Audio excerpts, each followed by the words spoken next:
The Joe Rogan Experience. Yeah, but the wide body GT3 RS with the vented fenders and you can modify. You can modify later. You just complained about people who don't want to modify. Now you're complaining about modifying. But all that extra effort, why don't they just fucking sell it to you with a stick shift? I don't know, bro. Come on, man. Talk to the Germans. No, I can't fucking win. They make a GT3 with a stick. They do. They make the Cayman GT4 with a stick. They make the Boxer Spider with a stick. You can buy a 911, any level of 911 with a stick. Well, you can buy all the Boxers. You can't buy the turbo. Not the turbo. They're the only ones you can count on, though. It seems like it's all going away. Even Corvette, the new Corvettes, double clutch. Yep. They said the new GT500, they haven't ruled out the possibility of having a stick shift, but so look, with the GT500, they just announced this thing. It's like 750 horsepower. Yeah. I've driven a lot of really powerful manual transmission cars. For me, once the car goes over about 500, I don't want to shift anymore. Really? I don't when I'm driving it on like a racetrack as fast as it will go. Okay. Like when I went to test the Corvette ZR1, the last front engine one, when it went just completely fucking bananas, right? The 750 horsepower. I went to Road Atlanta to drive it. And they had a manual and they had an automatic for me to drive. And I drove the manual. And it was so fucking fast that I did not feel comfortable taking my hand off the wheel to do the shifts. That makes sense. And I was like, at this level of performance, I really need to have both my hands on the wheel. And I'm a pretty decent driver. I'm not like shit. I'm not the best, but I'm not shit. Right. And then when I drove the automatic car, I went, okay, I feel way more comfortable at this pace with my hands on the wheel. Right. But this 8-speed automatic they have is the biggest hunk of flaming shit ever put into a sports car.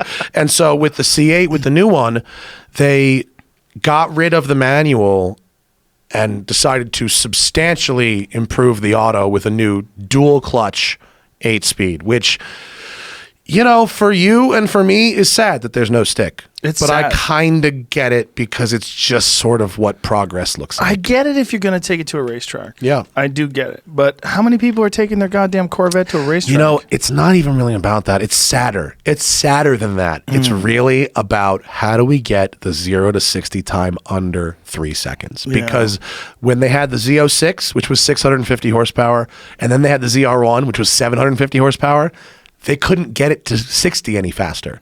Detroit is still so stuck in fucking 0 to 60 that is important for some reason. And adding 100 horsepower didn't change the 0 to 60 because with the front engine rear drive, you're just traction limited at that point, just burnouts. Yeah. So by putting the engine in the back, you change the weight distribution.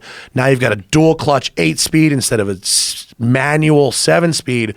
Now you can get in that 2-second range to 60, which doesn't improve the experience, but it does improve the number on that magazine cover. The number. But everybody know. I mean, how do you not know? It's a fucking fast car. Yeah. You know it's fast.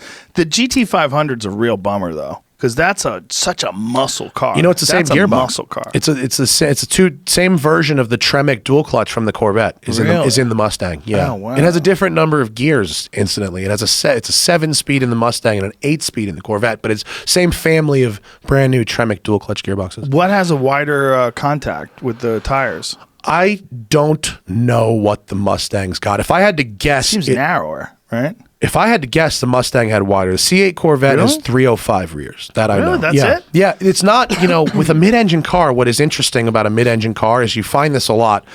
I bet if you went out and looked at a Ferrari, like a 458 or something, you'd be shocked at how narrow the tires are. Really? Yeah. When you do a mid-engine car, you can give up a lot of that huge fat rear rubber because the weight distribution doesn't necessitate it.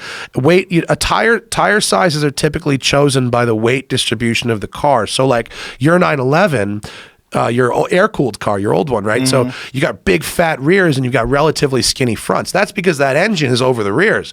So in a mid-engined, like I just looked this up for an unrelated thing, in the 458, the front tires are only 245s on that and the rear tires are 305s. So whereas a Corvette, your front tires are like a 275, the old Corvette, front tires are 275, rears are like a 335. That difference in weight distribution is how big of a difference you need in tires. It's weird. That makes sense.